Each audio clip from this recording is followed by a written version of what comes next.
אנו, הורים, אנשי ונשות חינוך, משמיעים קול ברור. לא נשתוק לנוכח האלימות הרצחנית הגוברת והיומיומית כלפי פלסטינים בגדה המערבית בידי יהודים. במטרה לגרשם ולנשלם מאדמותיהם. ולבצע טיהור אתני הלכה למעשה. אנו מופקדות על עיצוב דור העתיד. על טיפוח כבוד האדם.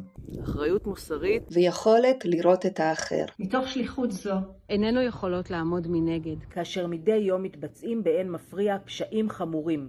רצח, ביזה, הצתות והטלת אימה על אוכלוסייה אזרחית. בימים אלו אין מקום לשתיקה. שתיקה היא הסכמה, וניטרליות היא שותפות לפשע.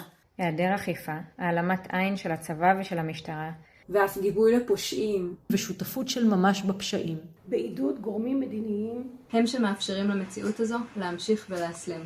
איננו משקיפות על המציאות הזו מבחוץ. אנו חלק מהמערכת שמעצבת אותה.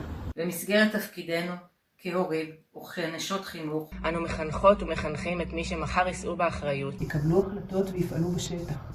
אם נתעלם ממעשי האלימות הנפשעים, אם לא נספר עליהם ואם לא נגנה אותם באופן חד משמעי, נשדר לתלמידינו ולילדינו מסר מסוכן. שיש בני אדם שדמם סמוק פחות. שיש מי שראוי לביטחון, לחיים ולכבוד, ויש מי שלא.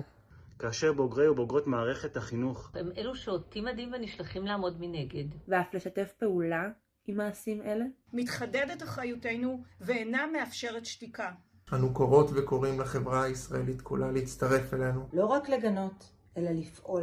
לדרוש אכיפת חוק ללא אפליה. לפעול לעצירת האלימות הנפשעת, להבטיח העמדה לדין של כל מי שפוגע. ולעמוד בסולידריות עם אלו שהמדינה זונחת את חובתה כלפיהם. אינה מגנה עליהם ומעודדת את הפגיעה בהם. זוהי שעת מבחן מוסרית עבור כולנו.